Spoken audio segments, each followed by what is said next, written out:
हाँ जी। तो यार आज हम लोग एग्जेम्पशंस शुरू कर रहे हैं जीएसटी की। और मैं इसमें सभी एग्जेम्पशंस कवर करवाऊंगा। अभी पहला पार्ट है आज हमारा, और आज हम एग्जेम्पशंस कवर करेंगे एग्रीकल्चर रिलेटेड और अपनी हेल्थ केयर सर्विसेज रिलेटेड। ठीक है। अगले लेक्चर्स में फिर बाकी एग्जेम्पशंस कर लेंगे। इन दो टाइप की कैटेगरीज में लगभग हम जीएसटी की 17 एग्जेम्पशन एंट्रीज कवर कर लेंगे। ठीक है। एक चीज़ आप लोगों को क्लियर होगी कि आपका जो गुड्स की एग्जेम्पशंस हैं वो आपके सिलेबस में नहीं है। आपके सिलेबस में सिर्फ सर्विसेज के एग्जेम्पशंस हैं। तो अगर मैं हेल्थ केयर सर्विसेज वाइज बात करूं, तो आप अगर मेडिकल स्टोर पर जाकर कोई मेडिसिन लेकर आ रहे हैं तो वो एग्जेम्प्ट है या नहीं है वो हमारे सिलेबस में नहीं है। हाँ, लेकिन अगर आप हॉस्पिटल में जाके आप डॉक्टर से कोई सर्विस ले रहे हैं, डॉक्टर से डायग्नोसिस करवा रहे हैं अपना, या फिर किसी लैब में जाके टेस्ट करवा रहे हैं अपना, तो वो सर्विस है, इसीलिए उसकी एग्जेम्पशंस हम पढ़ेंगे।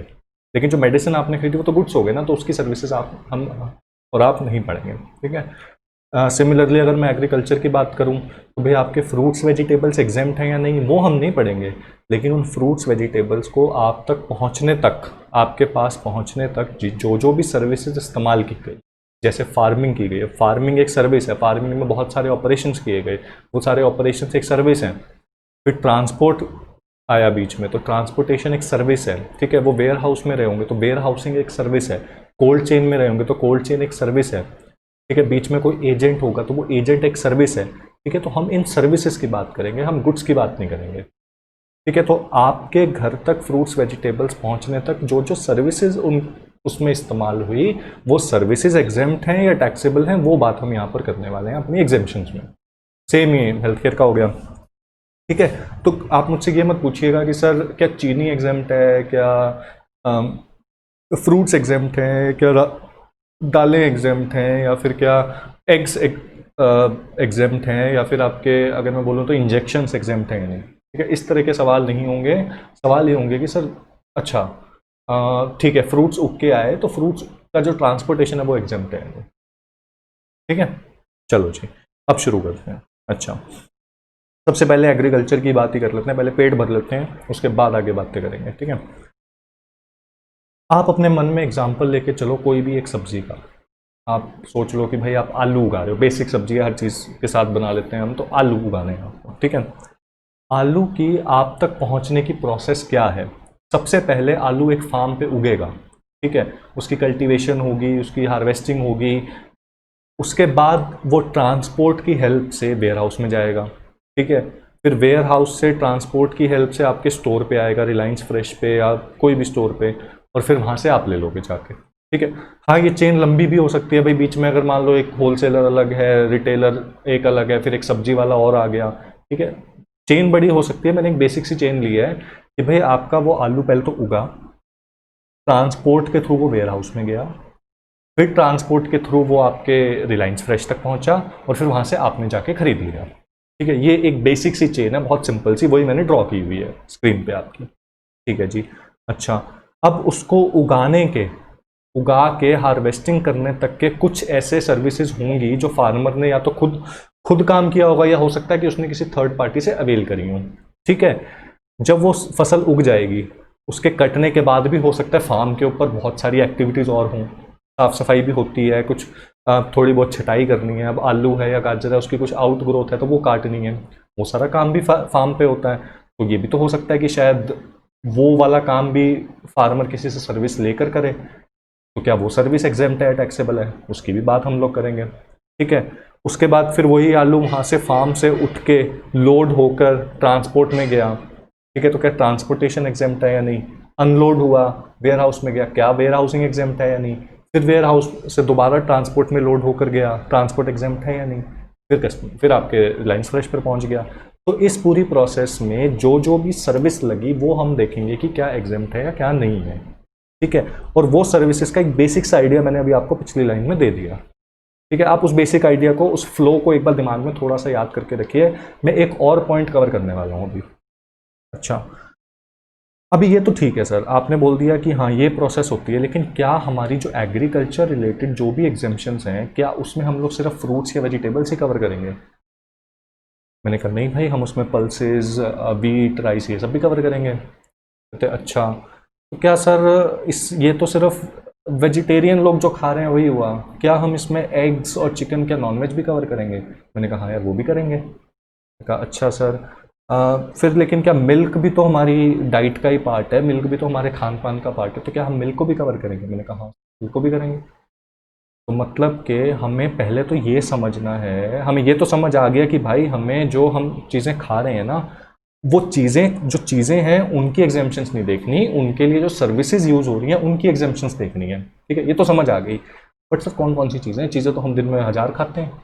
हम तो मैकडी का बर्गर भी खा रहे हैं, हम तो केएफसी पे चिकन खा रहे हैं, तो कौन सी सर्विसेज की बात कर रहे हो आप? हम तो बहुत कुछ खा रहे हैं, हम तो तंबाकू भी खा रहे हैं, है ना? तो कौन कौन सी चीज़ों की आप बात कर रहे हो? तो मैं आपको बोलता हूँ कि भाई हम लोग एग्रीकल्चरल प्रोड्यूस की बात कर रहे हैं।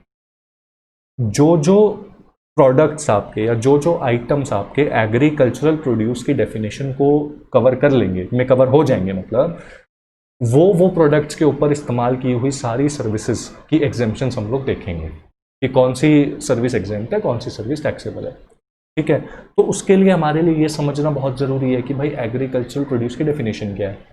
ठीक है, उसके लिए आप इसी स्क्रीन में मैं नीचे आ रहा हूँ, मैंने लिखा हुआ है। ठीक है, मैंने उसकी डेफिनेशन लिखी है, मैं जूम कर देता हूँ और फिर हम लोग पढ़ते हैं। ज़्यादा जूम कर दिया। ठीक है, तो आपकी डेफिनेशन देखिए, agriculture produce means any produce out of cultivation of land. Any produce out of cultivation of land, मतलब कि लैंड के कल्टीवेशन से कोई भी प्रोड्यूस निकला तो वो एग्रीकल्चर प्रोड्यूस है। अब लैंड के कल्टीवेशन से क्या क्या निकलता है? आलू निकलता है, गाजर निकलता है, पल्सेस निकलती हैं, सीरियल्स निकलते हैं, राइस वीट ये सब निकलता है, शुगर केन निकलता है, जैगरी गुड़ निकलता है? नहीं, शुगर केन निकलता है, गुड़ नहीं निकलता। ठीक है, अच्छा राइस निकलता है ना? पैडी निकलती है। कल्टीवेशन ऑफ लैंड से पैडी निकलती है, पैडी की डीहस्किंग होकर राइस बनता है।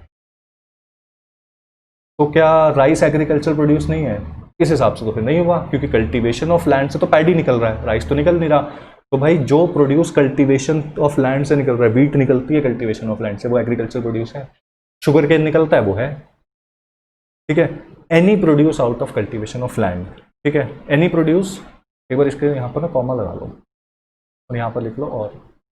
ठीक है, और अगला पॉइंट, अब ये लाइन सुन के भाई सारे नॉनवेज खाने वाले ऑफेंड हो गए होंगे कि सर ये क्या बात हुई है, मतलब हम अब एग्स खाते हैं तो क्या वो नहीं कवर होंगे, हम लोग चिकन खाते हैं क्या वो नहीं कवर होंगे? तो मैंने कहा भाई डेफिनेशन देखो, आगे पढ़ो।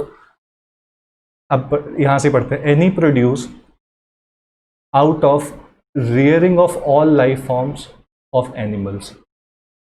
सिर्फ कल्टीवेशन ऑफ लैंड से प्रोड्यूस आने वाले को एग्रीकल्चर प्रोड्यूस में कवर नहीं किया, इन्होंने जो एनिमल्स की रियरिंग से जो प्रोडक्ट निकला उसको भी इसमें कवर किया। मतलब कि अगर आप गाय की भैंस की रियरिंग करके दूध निकाल रहे हो तो दूध भी एग्रीकल्चर प्रोड्यूस है। अगर आप चिकन की रियरिंग करके एग्स निकाल रहे हो तो वो भी एग्रीकल्चर प्रोड्यूस है। हाँ सुनने में अजीब लग रहा है, बट भाई अब वो अलग अलग डेफिनेशन नहीं बना सकते, उन्होंने एक ही डेफिनेशन में सब कुछ डाल दिया। ठीक है, और एनिमल्स में क्या क्या हटाया? उन्होंने कहा भाई हॉर्सेस की रियरिंग नहीं, यार हॉर्सेस की रियरिंग ना नॉर्मली वो रेसेस वगैरह के लिए होती है। ठीक है, तो उसको इन्होंने हटाई दी है। ठीक है, हॉर्सेस की रियरिंग नहीं, उसके अलावा अगर किसी एनिमल की रियरिंग हो रही है और उससे कोई भी प्रोड्यूस आ रहा है तो वो एग्रीकल्चर प्रोड्यूस है। लेकिन फिर एक बच्चे का सवाल कि सर ऐसे तो आप शीप की रियरिंग करो, उससे दूध वूध तो कुछ आता नहीं, दूध अंडे चिकन तो आता नहीं, उससे तो वूल आता है, वो तो उसकी बॉडी पे वूल आ जाती है और उस वूल को हम लोग निकाल लेते हैं और उस वूल को आगे फिर बेचते हैं, उससे कपड़ा बनता है और फिर आगे बिकता है वो। तो क्या शीप की रियरिंग से जो प्रोड्यूस निकला यानी कि वूल, क्या वो भी एग्रीकल्चर प्रोड्यूस है? तो मैंने कहा आगे के 5 पॉइंट पढ़ो। ठीक है, any produce out of cultivation of land और rearing of animals for food, simple है, फूड तो फाइबर, वूल कवर हो गई इसमें। ठीक है, रॉ मटेरियल, अब शुगर केन की कंजम्पशन आप डायरेक्टली भी कर सकते हो, आपके घर में शुगर केन आया आपने डायरेक्टली खा लिया। दूसरा तरीका कि शुगर केन शुगर मिल में गया, शुगर बनी और शुगर बन के आई, तो यहां पर जो आपका शुगर केन है शुगर बनने वाले केस में वहां पर वो as a raw material use हो रहा है, तो वो भी एग्रीकल्चरल प्रोड्यूस है। अच्छा चौथा फ्यूल, बहुत आजकल मतलब धीरे धीरे बढ़ रहा है। बायोफ्यूल आपने सुना होगा, तो बायोफ्यूल क्या होता है, कुछ एक स्पेसिफिक सीड्स होते हैं जिनकी हेल्प से फ्यूल बनाया जाता है, और उस फ्यूल को फिर आप आगे एनर्जी में कन्वर्ट करके उसको आप अलग अलग जगह पर यूज़ करते हो। तो अगर कोई ऐसा सीड है या कोई अगर ऐसी क्रॉप है जिसका यूज़, जिसके ऊपर आप प्रोसेसिंग करके आप आगे उसको फ्यूल बना सकते हो, तो वो जो क्रॉप है ना, वो भी एग्रीकल्चर। और अदर सिमिलर प्रोडक्ट्स, तो अदर सिमिलर प्रोडक्ट्स तो कुछ भी डाल दो आप इसमें। अच्छा सर, अब लेकिन आपने अभी अभी बोला कि पैडी तो एग्रीकल्चर प्रोड्यूस है लेकिन राइस एग्रीकल्चर प्रोड्यूस नहीं है। वो चीज़ आपने एनालाइज कैसे करी? मैंने कहा भाई एक एनालिसिस तो ये था कि कल्टीवेशन ऑफ लैंड से राइस नहीं निकलता, पैडी निकलती है। इसका एक और धमाकेदार धमाकेदार एक्सप्लेनेशन और एनालिसिस हम नीचे पढ़ सकते हैं, ठीक है? पढ़ो। On which either no processing is done. भाई राइस डायरेक्टली तो उगता नहीं, उगती तो पैडी है। पैडी के ऊपर प्रोसेसिंग कर दी, फिर राइस बना। इसने तो बोला प्रोसेसिंग करनी नहीं, या तो को बिल्कुल भी प्रोसेसिंग मत करो, नो प्रोसेसिंग, या फिर ऐसी प्रोसेसिंग करो which is usually done by cultivator which does not alter its essential characteristic but makes it marketable for primary market. भाई या तो जो आपकी क्रॉप होगी, ठीक है, किस लिए होगी, food, fibre, raw material, fuel के लिए, या तो आप उसके ऊपर कोई प्रोसेसिंग मत करो। और अगर प्रोसेसिंग कर रहे हो, थोड़ी बहुत करनी पड़ जाती है, थोड़ी बहुत प्रोसेसिंग अगर आप कर रहे हो, तो उस प्रोसेसिंग का पर्पस जो है वो सिर्फ उस प्रोडक्ट को प्राइमरी मार्केट में मार्केटेबल बनाने के लिए है। प्राइमरी मार्केट भाई खेत से सबसे पहले जहां बिक रहा है वही होता है, ठीक है? तो प्राइमरी मार्केट में मार्केटेबल बनाने के लिए अगर आपको कुछ करना पड़ रहा है तो वो प्रोसेसिंग अलाउड है। जैसे शुगर केन को साफ किया आपने, शुगर केन निकला, बहुत गंदगी थी, मिट्टी लगी हुई थी, उसको आपने धोया, तो वो एक फर्दर प्रोसेसिंग है जिससे असेंशियल कैरेक्टरिस्टिक भी चेंज नहीं हो रहा और वो प्राइमरी मार्केट में ज़्यादा मार्केटेबल भी होता है। भाई अब शुगर केन कहाँ बिकता है? शुगर मिल में बिका। अब शुगर मिल वाला एक तो किसान है जो बिल्कुल गंदा मिट्टी से लथपथ गन्ने दे रहा है, और दूसरा किसान है जो बिल्कुल साफ सुथरे चमकदार से गन्ने दे रहा है, तो वो उसके लेगा ना गन्ने, उसके गन्ने बाय करेगा, है ना? तो प्राइमरी मार्केट शुगर केन के केस में प्राइमरी मार्केट शुगर मिल है, और उसको वहां तक पहुंचाने के लिए जो भी बेसिक पैकिंग शैकिंग करनी पड़े या फिर जो भी थोड़ी बहुत अगर उसके ऊपर कुछ भी प्रोसेसिंग करनी पड़ी तो वो अलाउड है। लेकिन अगर आप ये बोलो कि जी मैं तो शुगर केन को शुगर में कन्वर्ट करके अब बेच रहा हूँ, अब शुगर आपकी प्राइमरी मार्केट में नहीं बिकेगी। क्यों? क्योंकि शुगर केन का प्राइमरी मार्केट तो शुगर मिल है। शुगर मिल फिर उसको कन्वर्ट कर सकता है, आगे शुगर में बेचेगा, ठीक है? लेकिन अगर आप शुगर में डायरेक्ट बेच रहे हो तो शुगर केन उगाने तक का जो आपका सारा प्रोसेस है, और शुगर केन तो एग्रीकल्चर प्रोड्यूस है, लेकिन उसके बाद जो आपने प्रोसेसिंग करके अब जो शुगर बनाई, वो जो प्रोसेसिंग और शुगर बनाने वाला काम है वो एक्चुअल में आपने शुगर केन वाला शुगर मिल वाला काम कर दिया। अब शुगर आपकी एग्रीकल्चर प्रोड्यूस नहीं है। क्यों? क्योंकि आपकी कल्टीवेशन ऑफ लैंड से तो शुगर केन निकला, और उसको अगर आप साफ सफाई करके एज शुगर केन भी बेचते तो वो बिक जाता। सेम चीज पैडी में। राइस मिल वाले क्या करते हैं? पैडी खरीदते हैं, उसकी डी हस्किंग करते हैं, उसकी पॉलिशिंग करते हैं, ग्रेडिंग सॉर्टिंग करके उसको बेचते हैं, है ना? तो पैडी का प्राइमरी मार्केट आपका राइस मिल है, ठीक है? आपको पैडी में थोड़ी बहुत साफ सफाई करके आपका वो पैडी बिक सकता है, आपको उसमें राइस में कन्वर्ट करने की जरूरत नहीं है। आपके प्राइमरी मार्केट में वो पैडी बिक जाएगा।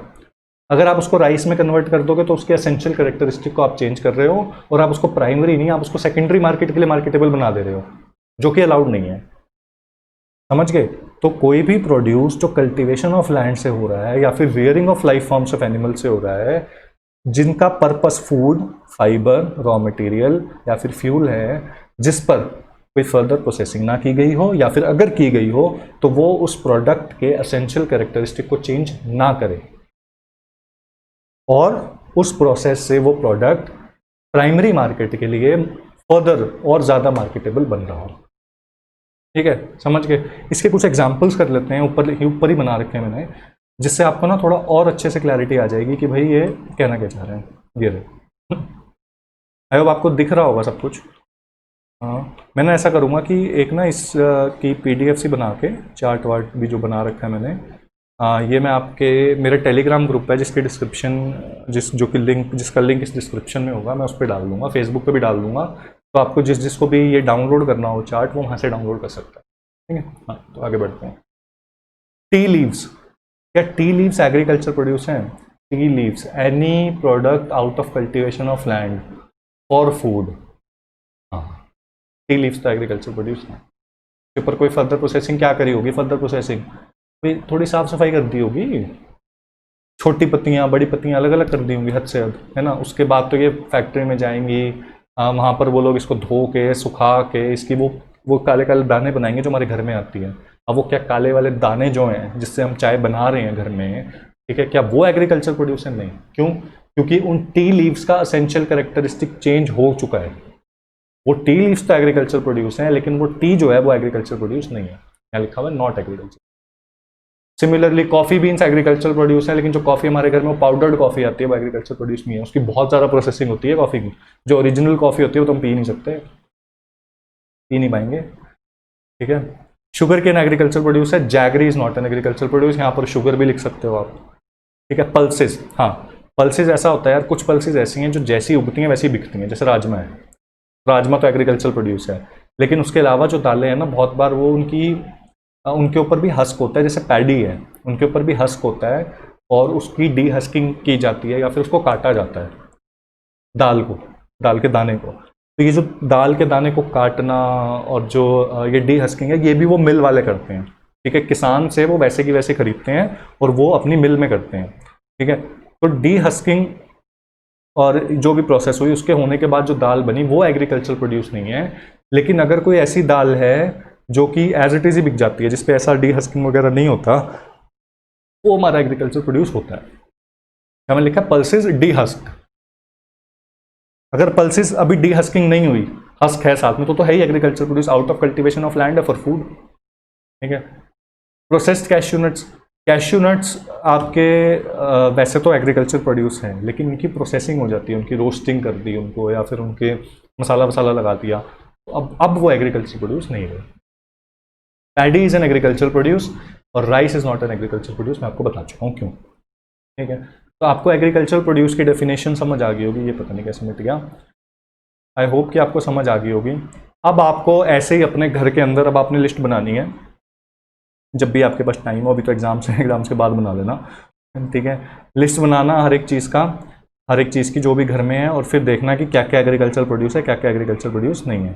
बेसिक बेसिक तो मैंने बता दिया, आपकी चाय पत्ती, आपकी चीनी एग्रीकल्चर प्रोड्यूस नहीं है। चलो चाय बनाते हैं, चाय में डलता है पानी, तो अलग बात होगी, ठीक है। उसके बाद उसमें डलती है चीनी, चीनी भी एग्रीकल्चर प्रोड्यूस नहीं है। उसके बाद उसमें डलती है पत्ती, वो भी नहीं है। अदरक वो है, ठीक है। लौंग इलायची हो भी सकती है, नहीं भी हो सकती। डायरेक्टली अगर निकल के आ रही है तो है, लेकिन अगर प्रोसेसिंग वगैरह हुई है तो नहीं है। अच्छा दूध है, चाय उबल के आपने पी ली, बात खत्म, ठीक है। ऐसे ही आप अपनी और खाने पीने की चीज़ों को आप देखते रहना, ठीक है। अब आपको एग्रीकल्चर प्रोड्यूस की डेफिनेशन समझ आ गई। अब हमें ये पढ़ना है कि भाई इनमें इनकी कौन कौन सी सर्विस एग्जेम्प्ट है।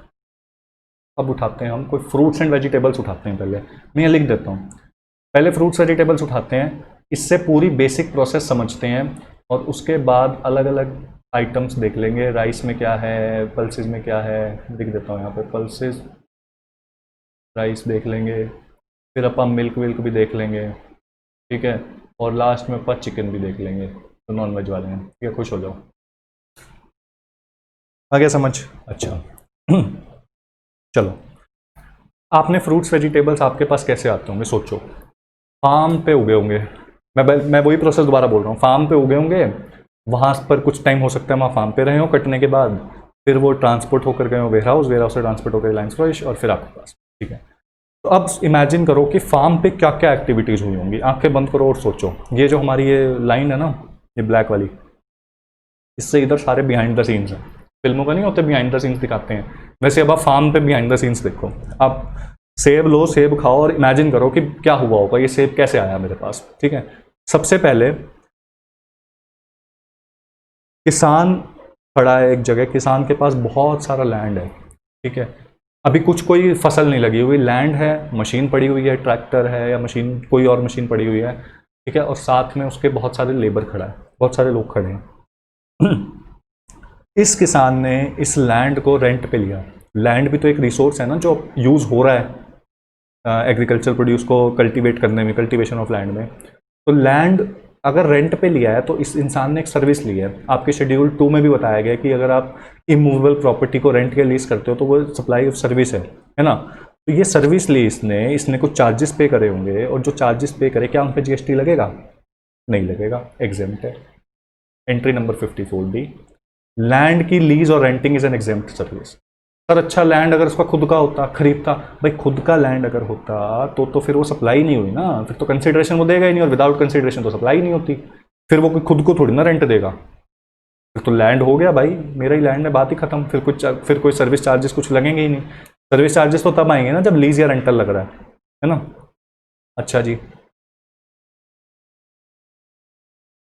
अच्छा, और वहाँ पे मशीनरी थी, क्या बोलते हैं आपका, ट्रैक्टर था या और कोई मशीनरी थी।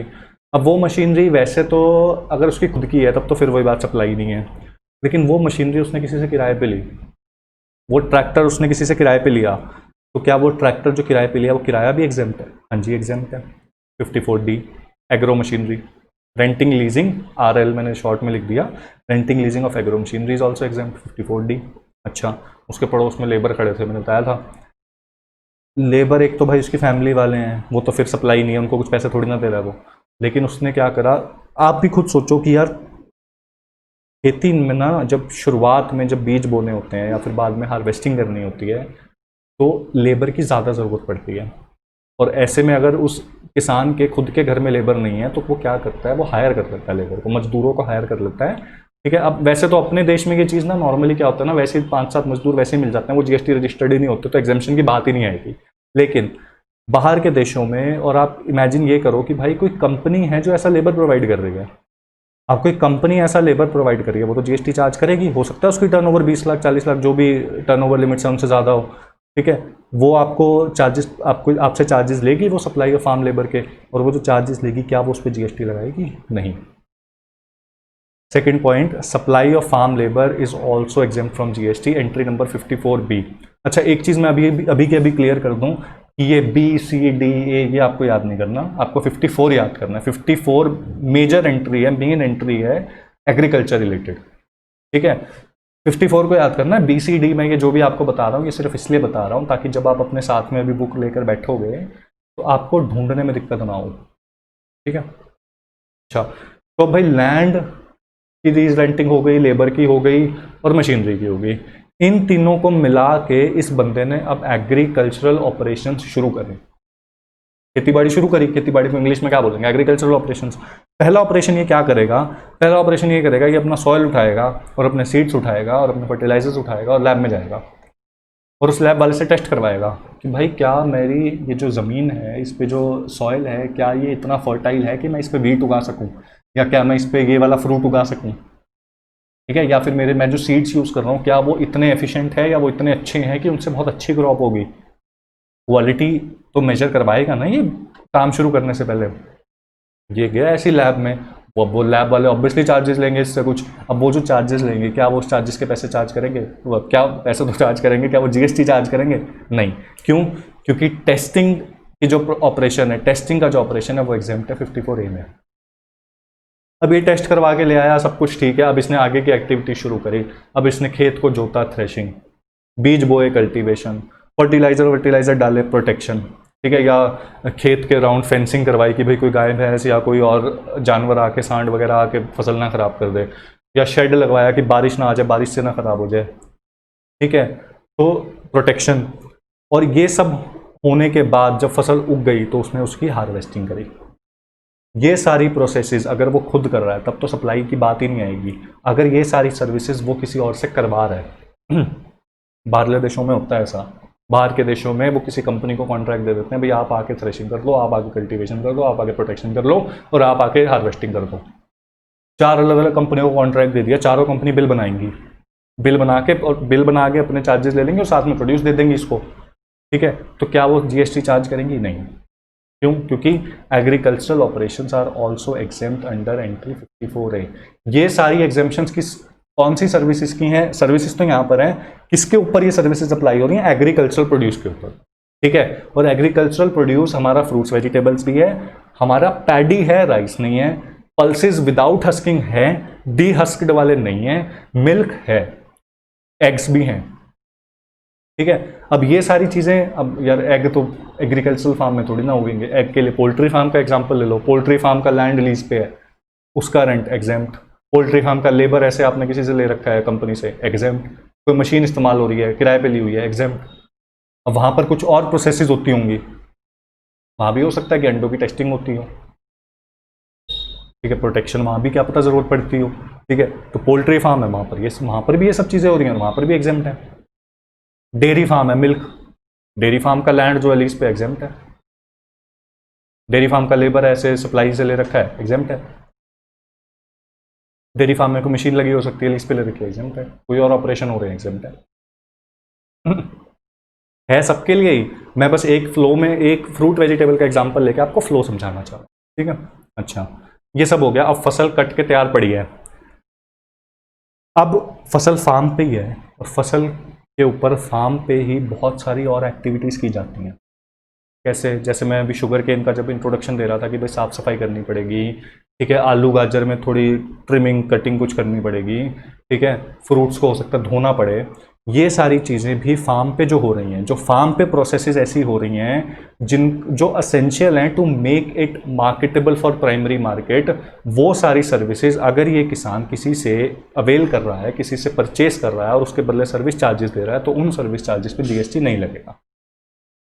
इसलिए आप वो एंट्री पढ़ो, 54C खोलो अपनी बुक में और 54C पढ़ो, उसमें साफ साफ लिखा हुआ है कि भाई असेंशियल कैरेक्टरिस्टिक चेंज नहीं होना चाहिए, प्राइमरी मार्केट के लिए मार्केटेबल बना रहे हैं और फार्म पे हो रही हैं ये सारी एक्टिविटीज। ये अब फसल कट के फार्म पे पड़ी है। फार्म पे पड़ी है का मतलब ये नहीं कि भाई फार्म पे ही करनी है। फार्म में हो सकता है छोटा सा एक कमरा सा हो या बिल्कुल साथ में कोई छोटा सा वेयर हाउस हो, बंदा वहां ले जाके कर सकता है वो भी, ठीक है। पर हाँ, असेंशियल कैरेक्टरिस्टिक को चेंज नहीं कर रहा है। आप पढ़ लो किस टाइप की एक्टिविटीज़ हैं उसमें। एंट्री में तो बहुत सारी लिखी हुई हैं, मैंने यहाँ पर सारी नहीं ली, मैंने यहाँ पर थोड़ी सी ली हैं, 4-5 आपको आइडिया देने के लिए। कटिंग प्रूनिंग, ग्रेडिंग, सॉर्टिंग, छोटे गाजर बड़े गाजर अलग कर दिए, क्लीनिंग, ड्राइंग, कूलिंग, फ्यूमिगेशन। हाँ, फ्यूमिगेशन का सुनो, फ्यूमिगेशन क्या होता है भाई? एक तो फसल जब उग रही है तब आपने फर्टिलाइजर दिए कि कीड़ा ना लग जाए, ठीक है। फसल कट के तैयार पड़ी है, ठीक है, आपने फ्यूमिगेशन की, धुआं छोड़ा कि कीड़ा ना लग जाए। अब यहाँ से फसल वेयर हाउस में गई, जहाँ वेयर हाउस में गई, वेयर हाउस में फिर धुआं छोड़ा कि वहां ना कीड़ा लग जाए। ये तीनों ही फ्यूमिगेशन है। जो आपकी पहली फसल उगते टाइम की फ्यूमिगेशन है वो तो यहाँ प्रोटेक्शन में कवर हो जाएगी। जो आपकी फसल कटने के बाद की फ्यूमिगेशन है 54C में कवर हो रही है।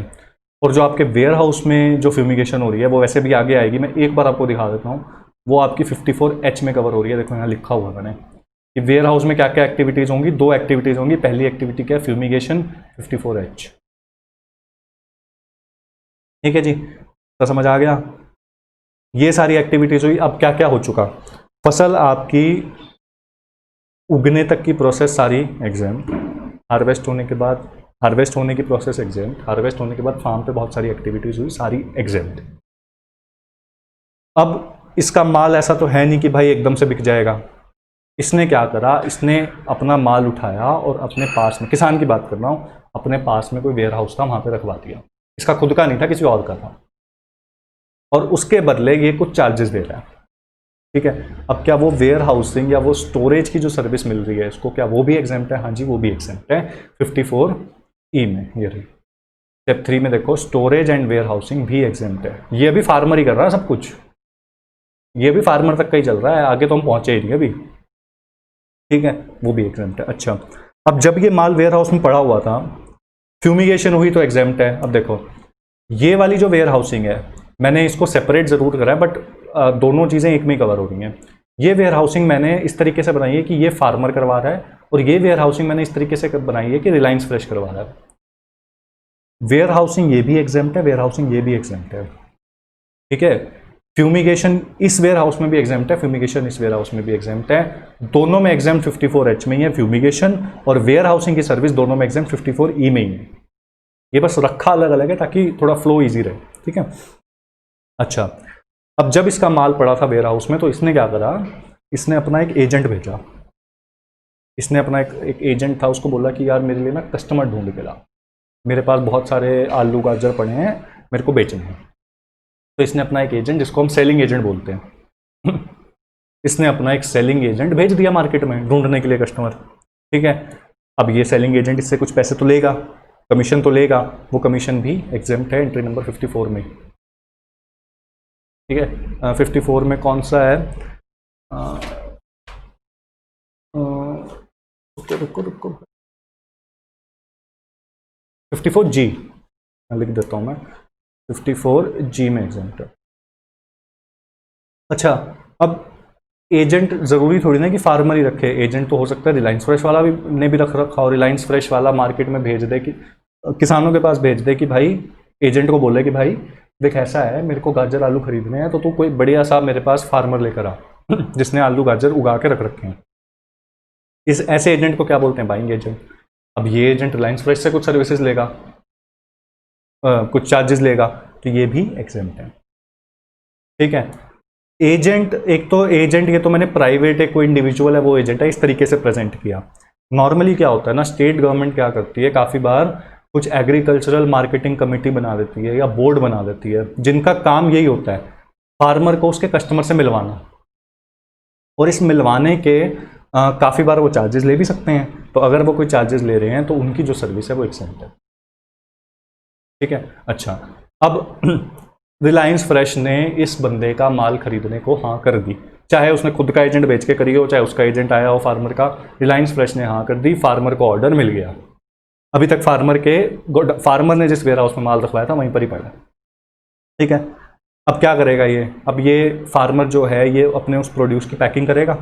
भाई अब ट्रांसपोर्ट करना है, पैकिंग तो करनी पड़ेगी ना, उनको गाजर भी हैं तो उनको बोरियों में या बहुत बड़े बड़े जो पैकेट से होते हैं उनके अंदर वो डालेगा, उनकी पैकिंग करवाएगा कि भाई ख़राब ना हो जाए। ठीक है। और थोड़ा सिस्टमैटिक वे में सामान चला जाए। तो क्या वो पैकिंग, अगर वो उस पैकिंग की सर्विस, अगर वो पैकिंग खुद कर रहा है तब तो फिर बात ख़त्म। अगर वो पैकिंग की सर्विस किसी से अवेल कर रहा है और उसके बदले पैसे दे रहा है तो ये पैकिंग की सर्विस भी एग्जेम्प्ट है। ठीक है। ये पैकिंग रिटेल वाली पैकिंग नहीं है, समझ रहे हो? ये पैकिंग कौन सी है? आपको भेजने की, फार्मर करवा रहा है भेजने के लिए पैकिंग। ठीक है। अच्छा फिर अब पैकिंग हो गई, अब ट्रांसपोर्ट वाला आया, ट्रक बुलाया, अब इस सामान को उठा के उस ट्रक में रखवाना है, लोडिंग करवानी है। भैया तो खुद करवा दे, तो बहुत सारा माल है, कोई कंपनी की हेल्प ले ली कि भाई आप बंदे भेज दो और लोडिंग करवा लो, मुझसे चार्जेस ले लेना, वो जो चार्जेस लिए वो भी एग्जेम्प्ट है। ठीक है। एंट्री कौन सी चल रही है? अभी 54E ही चल रही है। ये एंट्री 24 आपको दिख रही होगी, इसको मत देखो अभी, एक बार आप 54 ही देखो, 54E। ठीक है। अच्छा, उसके बाद इस प्रोड्यूस की, अब ये ट्रांसपोर्ट में चढ़ गया, अब ट्रांसपोर्ट से ये आगे गया, ये ट्रांसपोर्टेशन जो है क्या ये टैक्सेबल है? एग्जेम्प्ट है। ये भी एग्जेम्प्ट है, ट्रांसपोर्टेशन भी एग्जेम्प्ट है। अगर रेल या वाटर से हो रही है तो एंट्री नंबर 20 से एग्जेम्प्ट है, और अगर जीटीए से हो रही है, रोड के थ्रू हो रही है, तो एंट्री नंबर 21 में एग्जेम्प्ट। एंट्री नंबर 20 और 21 आपके ट्रांसपोर्टेशन की एंट्रीज में होगी, लेकिन उसमें एक एक पॉइंट ऐसा है जो ये इंप्लाई कर रहा है कि भाई transportation of agriculture produce is exempt. ठीक है। अब बहुत बच्चे पूछ रहे होंगे, सोच रहे होंगे सर एयर के थ्रू हो रही है, एयर के थ्रू टैक्सेबल होती है, नॉर्मली टैक्सेबल होती है, बट और क्या क्या वेराइटीज़ हैं, क्या क्या उसके अंदर आगे पॉइंट्स हैं, वो जब ट्रांसपोर्टेशन वाली एंट्रीज करेंगे ना उन्हीं में कर लेंगे, उसको यहाँ पर करने का मतलब नहीं है। ठीक है। ट्रक से ट्रांसपोर्ट हो गया माल, अब ट्रांसपोर्ट होकर वेयर हाउस पहुंचा रिलायंस फ्रेश के। ठीक है। वहां पर अनलोड हुआ। अब अनलोडिंग के लिए हो सकता है कि चाहे किसान चाहे रिलायंस फ्रेश वाला किसी की सर्विसेज ले, किसी कंपनी की सर्विसेज ले अनलोडिंग करवाने के लिए, तो वो अनलोडिंग भी एक्सेप्ट है, अनलोडिंग भी एक्सेप्ट। कौन सी एंट्री में? 54E। ठीक है। अब ये माल पहुंच गया वेयर हाउस में रिलायंस फ्रेश के। अब वहां पर क्या क्या होगा? वहां पर फ्यूमिगेशन होगी, मैं पहले बता चुका हूं फिर बता देता हूं। उस वेयर हाउस में फ्यूमिगेशन होगी, फ्यूमिगेशन एग्जाम्प्ट है आपकी एंट्री नंबर 54H में। एक एंट्री 53A भी है, वो भी फ्यूमिगेशन इन वेयर हाउस को ही एग्जेम्प्ट करती है। छोटा सा फर्क है, ठीक है, जो फर्क आपको जानना भी नहीं है, बस एक बार सुन लो कि अगर आपकी जो सर्विस है वो SAC 9985 सर्विसेज अकाउंटिंग कोड, जैसे HSN कोड होता है ना, वो तो गुड्स का होता है, वैसे सर्विसेज का SAC कोड होता है। अगर वो SAC 9985 में कवर्ड है तो 53A वाली एंट्री में एग्जेम्प्ट है, अगर 9986 में कवर्ड है तो 54H वाली एंट्री में कवर्ड है। ठीक है। अब इनमें आगे क्या होता है वो आपको पढ़ने की जरूरत नहीं है, पेपर में मुझे नहीं लगता आएगा, आ भी गया तो इससे ज़्यादा नहीं आएगा। ठीक है। तो अब वेयर हाउस में फ्यूमिगेशन हुई, एग्जेम्प्ट है। अच्छा, अब वेयर हाउस में और क्या हुआ? रिलायंस फ्रेश वाले ने, इसके पास क्या आए थे, गाजर आलू सेब आए थे मान लो, ठीक है। इस रिलायंस फ्रेश वाले ने क्या बोला, वेयर हाउस वाले को ही, कि बोला कि भाई देख वेयर हाउसिंग जो मैं चार्जेस तुझे दे रहा हूँ वो तो ठीक है और वो तो एग्जेम्प्ट भी है, ऐसा कर यार हर सेब पे ना मैं एक लेबल भेज रहा हूँ तुझे, वो छोटा छोटा लेबल लगा दियो जो आपने देखा भी होगा सेबों पे लगा हुआ, ठीक है। या फिर क्या करियो कि ये मैं पैकिंग के बॉक्स भेज रहा हूँ, 5-5 या 6-6 सेब की ना पैकिंग कर दियो, ठीक है। उसके लिए जो भी चार्जेस होंगे मैं तेरे को दे दूंगा। अब ये जो चार्जेस दे रहा है, अब ये पैकिंग कौन सी हो रही है, रिटेल पैकिंग हो रही है। ये लेबलिंग कौन सी हो रही है, रिटेल में बेचने के लिए लेबलिंग हो रही है। ये लेबलिंग और ये रिटेल पैकिंग भी एग्जेम्प्ट है फ्रूट्स एंड वेजिटेबल्स के केस में under entry 57। Fruits and vegetables के केस में, ठीक है।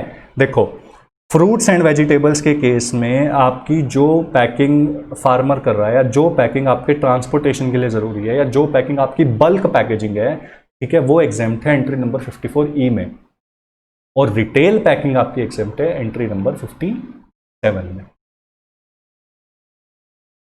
समझ आ गया। अच्छा, वेयर हाउस में और भी बहुत सारी चीज़ें हो सकती हैं, जैसे अगर मैं बनानास का एग्जांपल लूँ, केले, केले क्या होता है ना, कच्चे उतार लिए जाते हैं और उनकी आर्टिफिशियल राइपनिंग होती है। अब ये सारी प्रोसेस हुई, ये पूरी जो है ये केलों के ऊपर हुई, ठीक है, लोडिंग अनलोडिंग पैकिंग शैकिंग होके वेयर हाउस में आई, अब वेयर हाउस में उसकी राइपनिंग की गई, तो वो राइपनिंग की प्रोसेस अगर हो रही है तो वो भी एग्जेम्प्ट है, ठीक है। और राइपनिंग नॉर्मली फ्रूट्स या वेजिटेबल्स की होती है, तो वो भी एग्जेम्प्ट है अंडर एंट्री नंबर 57 ही। और 2 पॉइंट इसमें, कूलिंग या कंडीशनिंग। भाई जैसे फ्रूट्स जो होते हैं ना, नॉर्मली उनको उनको उनको ठंडा किया जाता है ताकि वो जल्दी ख़राब ना हो जाए, वो स्पेशल एक एनवायरनमेंट में एक टेम्परेचर में रखे जाते हैं, ठीक है। अगर ऐसी कोई कूलिंग हो रही है, कंडीशनिंग हो रही है, ठीक है, कोई केमिकल वेमिकल लगा के उसको और अच्छी क्वालिटी उसकी इंप्रूव की जा रही है, तो वो सारी चीज़ें भी एग्जेम्प्ट है एंट्री नंबर 57 में, ठीक है। फार्म से उगने से लेके रिलायंस फ्रेश के वेयर हाउस में पहुंचने तक सारी एक्टिविटीज एग्जेम्प्ट हैं। फ्रूट्स एंड वेजिटेबल्स का एग्जांपल लेते हैं, फ्रूट्स एंड वेजिटेबल्स में तो सब कुछ एग्जेम्प्ट है, ठीक है। अच्छा, अब ये फिर वेयर हाउस से फिर लोडिंग अनलोडिंग होके ट्रांसपोर्ट के थ्रू ये अपने रिलायंस फ्रेश के स्टोर पे पहुंचा, ये भी एंट्री नंबर 20 और 21 में एग्जेम्प्ट है, क्योंकि अभी भी सेब तो एग्रीकल्चर प्रोड्यूस तो है ना, और एग्रीकल्चर प्रोड्यूस का ट्रांसपोर्ट एग्जेम्प्ट है। रिलायंस फ्रेश में आगे कस्टमर को बिक गया, आपको बिक गया, आपने खा लिया, ठीक है। तो फ्रूट्स वेजिटेबल्स की पूरी प्रोसेस आपको समझ आ गई। फार्म से उगना सब कुछ exempt, loading exempt, transportation exempt, unloading exempt, warehouse में फ्यूमिगेशन और लेबलिंग वेबलिंग रिटेल पैकिंग एग्जेम्प्ट, ठीक है। रिलायंस फ्रेश में पहुंच गया, ट्रांसपोर्टेशन रस्ते की। इस प्रोसेस को 1 मिनट में ना अपने माइंड में रिवाइज कर लो, मैं फिर पल्सेस राइस मिल्क चिकन का भी बता देता हूँ फटाफट, ठीक है।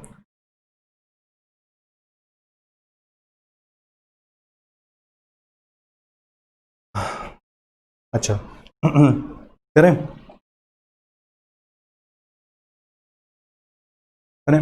अच्छा, अब आपका जो पैडी है वो एग्रीकल्चरल प्रोड्यूस है, ठीक है। पैडी उगाने के लिए renting, land, labour, machinery, agricultural operations, ये कटिंग वटिंग सब, ठीक है, और स्टोरेज वेयर हाउसिंग, ये सब एग्जेम्प्ट है, ठीक है। पैडी की लोडिंग अनलोडिंग पैकिंग सब एग्जेम्प्ट है, ठीक है। अब पैडी की प्रोसेस सोचो, आपके खेत पे सब उगा पैडी, सब कुछ एग्जेम्प्ट, उग के काट के पड़ा है फार्म पे, जो आपने प्रोसेसिंग करी एग्जेम्प्ट। हो सकता है कि फार्मर ने कुछ टाइम उसको अपने वेयर हाउस में रखा हो, एग्जेम्प्ट। राइस मिल से ऑर्डर आएगा उसको, राइस मिल से ऑर्डर आया, उसने ट्रांसपोर्ट में लोड करवाया, पैडी ही लोड हो रहा है, पैडी एग्रीकल्चर प्रोड्यूस है, एग्जेम्प्ट, ठीक है। पैडी ट्रांसपोर्ट होकर गया, पैडी एग्रीकल्चर प्रोड्यूस है, एग्जेम्प्ट, उसका ट्रांसपोर्ट एग्जेम्प्ट 20-21 में, एंट्री नंबर 20-21 में। राइस मिल जाके वो अनलोड हुआ, अनलोडिंग एग्जेम्प्ट 54E में, ठीक है। क्यों? क्योंकि अभी तक वो एग्रीकल्चर प्रोड्यूस है। वेयर हाउस में उसकी डी हस्किंग हुई, टैक्सेबल।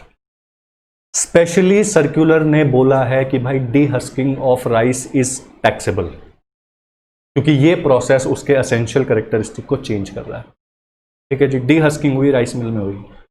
अब उस राइस मिल से वो आगे मार्केट में जाएगा, वो राइस मिल से अब रिटेल स्टोर में जाएगा। इस राइस मिल पे, ठीक है, पैकिंग होगी, यहाँ से लोडिंग होगी। सुनो सुनो ध्यान से सुनो, राइस की पैकिंग, राइस की लोडिंग, राइस की अनलोडिंग, राइस का ट्रांसपोर्ट, और हो सकता है राइस की वेयर हाउसिंग भी। एग्रीकल्चरल प्रोड्यूस पैडी था, एग्रीकल्चरल प्रोड्यूस का सब कुछ warehousing, packing, loading, unloading सब कुछ एग्जेम्प्ट है। अब बन गया है राइस। अब राइस एग्रीकल्चरल प्रोड्यूस नहीं है, तो क्या राइस का टैक्सेबल हो जाएगा? अभी तक जितना पड़ा उस हिसाब से तो हो जाएगा, लेकिन हमारी सरकार, क्योंकि हमारे देश में एक बहुत बहुत बड़ी पॉपुलेशन है जो राइस पे डिपेंडेंट है, जिनका डेली राइस, जो लोग डेली राइस खाते हैं, हम लोग उन लोगों को जो राइस उनका बेसिक फूड है, बेसिक नीड है, हम उसको महंगा नहीं कर सकते जीएसटी लगा के। इसलिए उन्होंने क्या बोला कि भाई आप ये सोचो कि ये फार्म से ना राइस जो है बीच में आपके मिल पे गया, ठीक है, राइस नहीं गया, पैडी गई, तो यहां तक की सारी एक्टिविटीज तो, क्योंकि एग्रीकल्चर प्रोड्यूस है आपका पैडी, तो एग्जेम्प्ट है। अब मिल से राइस बना, अब राइस की लोडिंग हुई, पैकिंग हुई, पहले तो ऑब्वियसली पैकिंग हुई, लोडिंग हुई, फिर ट्रांसपोर्ट हुआ, ठीक है, वेयर हाउस में पहुंचा होगा, यहां पर अनलोडिंग हुई होगी, या रिटेलर के पास पहुंचा होगा, यहां पर अनलोडिंग हुई होगी, ठीक है। अगर वेयर हाउस में पहुंचा तो वेयर हाउसिंग भी हुई। तो कौन कौन सी सर्विसेज होगी? Loading, unloading, transport, packaging, where housing.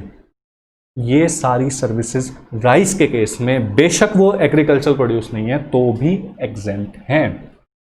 कौन सी एंट्री में एग्जेम्प्ट है? एंट्री नंबर 24 में एग्जेम्प्ट। ये मैंने लिखा हुआ ना एंट्री नंबर 24, ये मैंने राइस ब्रैकेट में इसलिए लिखा। पैडी वाला तो 54 में कवर हो गया, राइस वाले के लिए स्पेशल 24 एंट्री लाई गई। समझ गए? राइस समझ आ गया, ठीक है। अच्छा, पल्सेस की बात कर लेते हैं। पल्सेस जब तक हस्किंग नहीं हुई, डी हस्किंग नहीं हुई, तब तक तो वो भी एग्रीकल्चर प्रोड्यूस ही है, तब तक तो सारा कुछ यहाँ पर हो ही रहा है, 54 में ही कवर हो रहा है, ठीक है।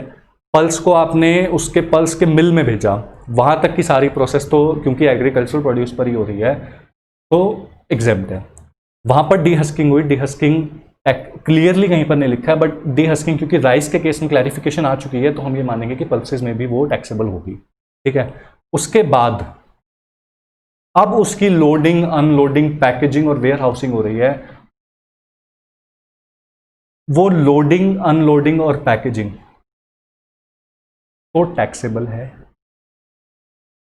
स्टोरेज और वेयर हाउसिंग स्पेशली अमेंडमेंट है आपकी अब की बार की, एंट्री नंबर 24B आई है, जिसमें पल्सेस लिख दी गई हैं और बोला गया है कि पल्सेस की स्टोरेज या वेयर हाउसिंग एग्जेम्प्ट है।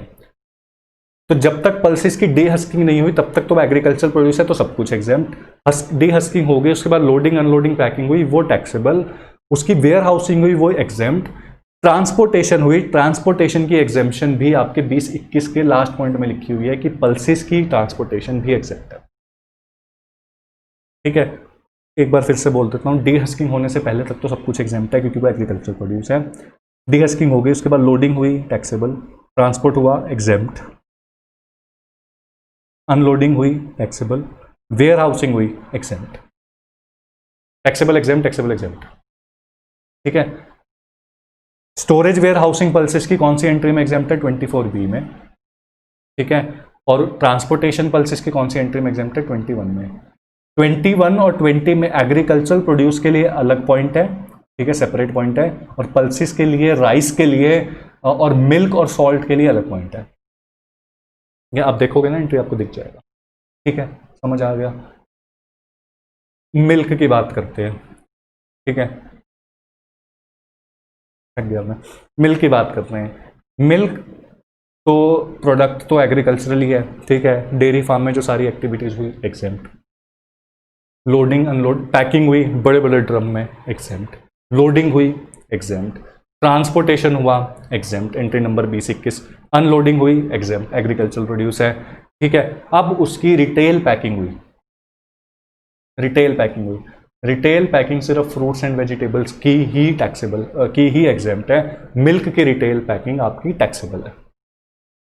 मिल्क की पैकिंग हो गई रिटेल, अब फिर ट्रांसपोर्टेशन हो रही है, अब वो फिर ट्रांसपोर्टेशन एग्जेम्प्ट है, लेकिन रिटेल पैकिंग आपकी टैक्सेबल है। तो स्पेशल पॉइंट मिल्क के केस में आपको रिटेल पैकिंग का याद रखना, ठीक है। स्पेशल पॉइंट आपको पल्सेस के केस में लोडिंग अनलोडिंग का याद रखना है। स्पेशल केस आपको राइस के केस में स्पेशल पॉइंट आपको राइस के केस में उसकी डी हस्किंग का याद रखना है, उसकी जो डी हस्किंग है वो टैक्सेबल है, मिल्क की रिटेल पैकिंग टैक्सेबल है, पल्सेस की लोडिंग अनलोडिंग टैक्सेबल। हालांकि इतनी डिटेल में पूछेगा नहीं, मैंने आपको बता दिया, ठीक है। अच्छा, और क्या रहेगा, चिकन रहेगा, चलो चिकन की बात भी कर लेते हैं। पोल्ट्री फार्म में एग्स का तो मिल्क जैसा ही केस है, ठीक है। पोल्ट्री फार्म में आपका चिकन को रियरिंग हुई, जो भी सर्विसेज थी वो सारी एग्जेम्प्ट है, ठीक है। उसका ट्रांसपोर्ट हुआ, लोडिंग अनलोडिंग हुई, ट्रांसपोर्टेशन हुआ, सब एग्जेम्प्ट है। अब चिकन कहाँ जाता है, चिकन जाता है स्लॉटर हाउस में, बूचड़ खाना बोलते हैं, ठीक है, जहाँ पर उसको काटा जाता है। अब ऐसा भी तो हो सकता है ना कि इस पोल्ट्री फार्म वाले ने क्या करा, इसने एक स्लॉटर हाउस था, वो ये खुद रियरिंग करता है, इसने स्लॉटर हाउस में भेजा कि भाई इसको काट के चिकन को, इसका वो फर वर उतार के मेरे को वापस भेज दे, फिर मैं मार्केट में बेच दूंगा। और ऑब्वियसली वो स्लॉटर हाउस वाला को चार्जेस लेगा। तो क्या वो स्लॉटर हाउस वाले जो चार्जेस हैं, क्या वो एग्जेम्प्ट हैं या टैक्सेबल है? वो भी एग्जेम्प्ट हैं। उसके लिए आपकी एंट्री नंबर इस प्रोसेस में नहीं आई है, बट अलग से चार्ट में लिखी है, slaughtering of animals is also exempt under entry number 56, ठीक है। चिकन भी हो गया, नॉनवेज वालों को तसल्ली मिल गई, ठीक है, मिल गई खुशी ठीक है। अच्छा,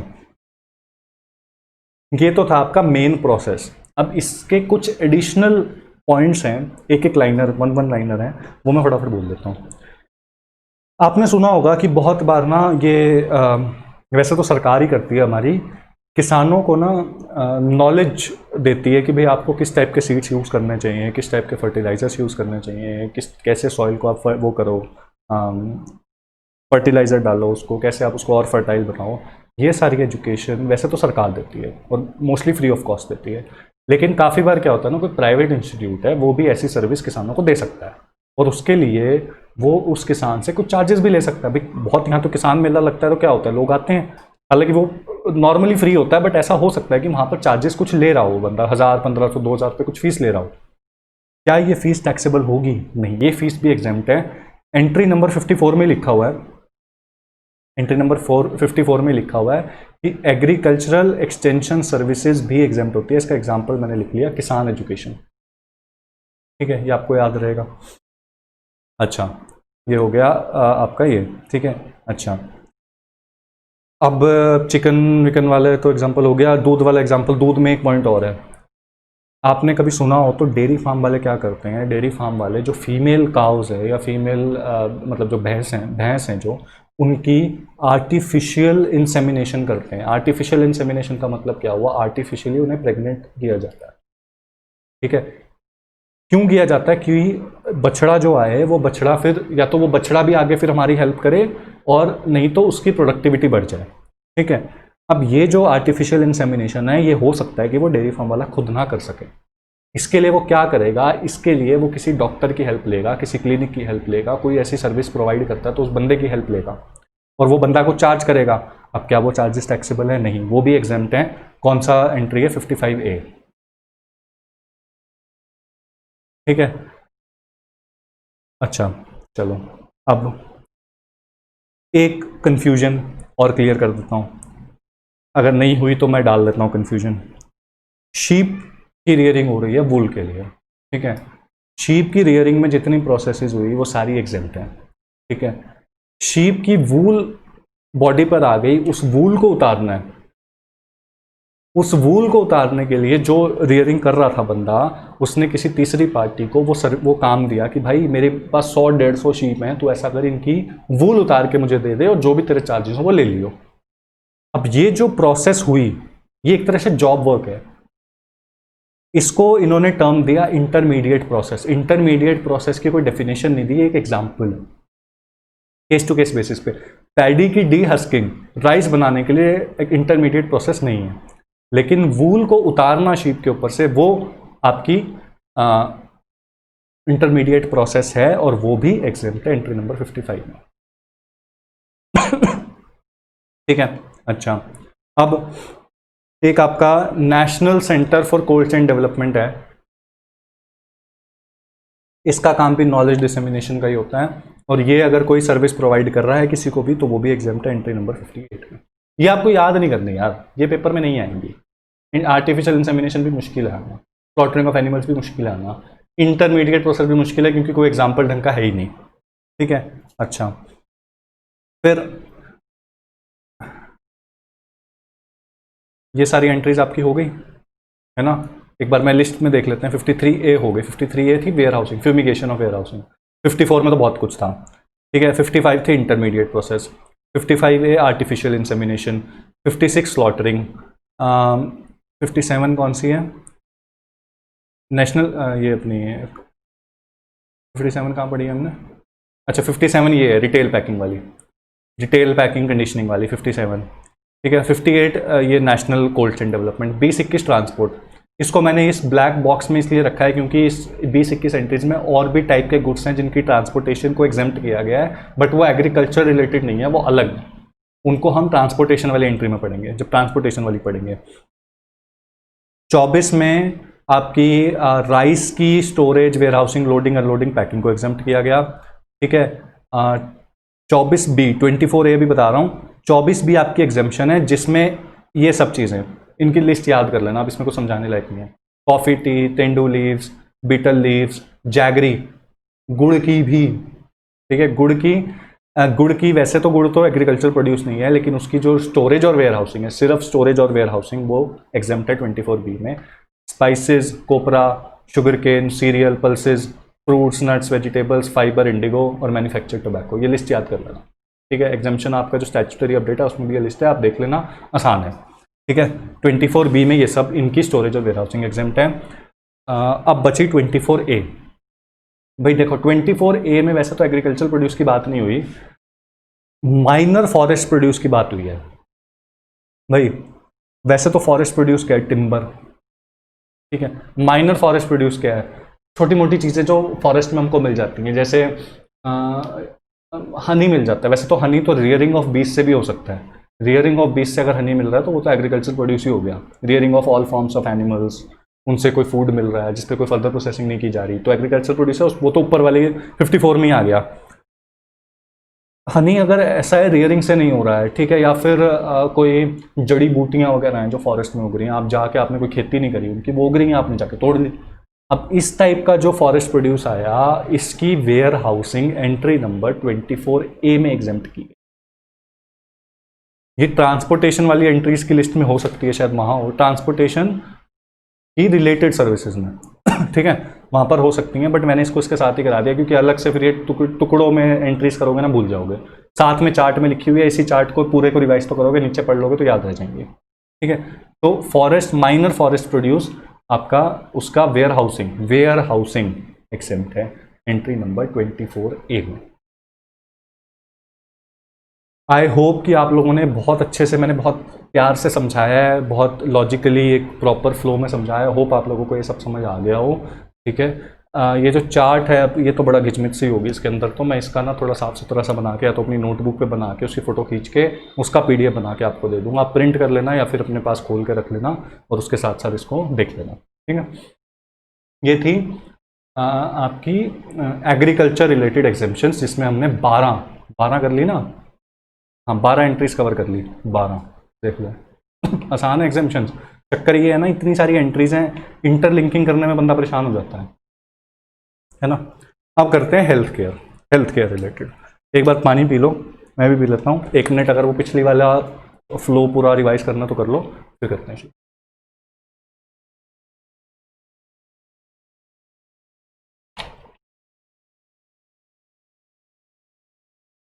अच्छा जी, आप में से कितने लोगों के पास पेट्स हैं?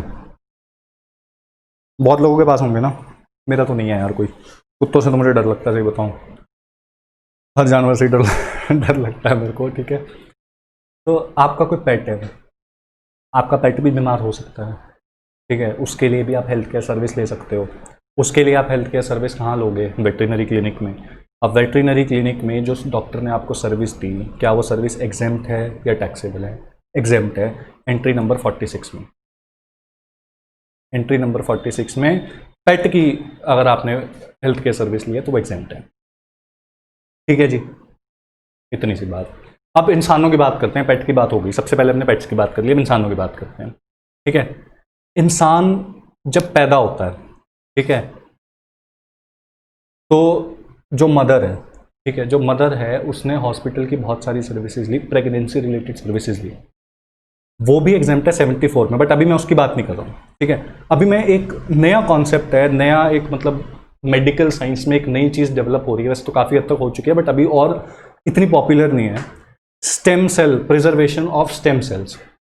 बच्चा जब पैदा होता है, आपने कभी पिक्चर में भी देखा हो, तो जब डिलीवरी हो जाती है इमीडिएटली आफ्टर दैट वो एक कॉर्ड होती है, पता नहीं क्या बोलते हैं उसको वो जो बॉडी से, मदर की बॉडी से जो चाइल्ड की बॉडी है वो कनेक्टेड होती है। ठीक है, उस कॉर्ड के अंदर स्टेम सेल्स होते हैं, उस कॉर्ड से स्टेम सेल्स को एक्सट्रैक्ट किया जाता है और उन स्टेम सेल्स को अगर आप प्रिजर्व करके रखो तो उस बच्चे को या भाई बहन को फ्यूचर में अगर कोई ब्लड रिलेटेड कोई प्रॉब्लम होती है, ब्लड रिलेटेड कोई इलनेस होती है, तो 80% ऑफ टाइम्स या 80% टाइप्स ऑफ इलनेस जो हैं उन स्टेम सेल्स की हेल्प से क्योर ट्रीट की जा सकती हैं। समझ रहे हो? तो पुराने ज़माने में तो देखो ऐसा किसी को पता नहीं था। अब क्या है ना, अब काफ़ी बार पेरेंट्स क्या करते हैं, जैसे डिलीवरी हुई, बड़े बड़े शहरों में ही होता है नॉर्मली, तो वो उसके जो स्टेम सेल्स हैं उस कॉर्ड से निकले हुए उन स्टेम सेल्स को प्रिजर्व करवा लेते हैं किसी लैब में। अब घर के फ्रिज में तो कर नहीं सकते उनको प्रिजर्व, किसी लैब में करवाना पड़ेगा, और वो उनकी ज़रूरत पता नहीं कितने साल बाद पड़े। भाई ब्लड रिलेटेड प्रॉब्लम ज़रूरी थोड़ी ना होएगी, और होएगी भी तो ज़रूरी थोड़ी ना पैदा होते ही हो जाएगी। हो सकता है बंदा 50 साल का हो गया तब वो 50 साल तक वो जो लैब उन स्टेम सेल्स को प्रिजर्व कर रही है वो कुछ चार्जेस लेती होगी इनसे। वो चार्जेस जो ये ले रहे हैं, एक तरह से सर्विस प्रोवाइड कर रहे हैं, और उसके बदले जो चार्जेस ले रहे हैं ये चार्जेस जीएसटी एग्जेम्प्ट हैं एंट्री नंबर 73 में, क्योंकि प्रिजर्वेशन ऑफ स्टेम सेल्स की जो सर्विस है वो एग्जेम्प्ट है। ठीक है, अब बच्चा पैदा हो गया, अब उसको बहुत सारी तकलीफें हो सकती हैं। तकलीफ का एक प्रायवाची शब्द पीड़ा हो सकती है। ठीक है, और पीड़ा ही शॉर्ट फॉर्म है, जो डेफिनेशन में पॉइंट्स लिखे हुए हैं। ठीक है, बाई चांस वाली बात है कि भाई अब कोई इंसान को हुई पीड़ा किस किस वजह से हो सकती है? प्रेगनेंसी की वजह से हो सकती है, इलनेस की वजह से हो सकती है, इंजरी की वजह से हो सकती है, कोई डिफॉर्मिटी हो गई, कोई एबनॉर्मेलिटी हो गई, इनकी वजह से पीड़ा हो सकती है। और अब आपको इस पीड़ा का DTC, इस पीड़ा का इलाज करवाना है। इलाज की शॉर्ट फॉर्म मैंने यहाँ पर लिखी DTC, डायग्नोसिस ट्रीटमेंट क्योर।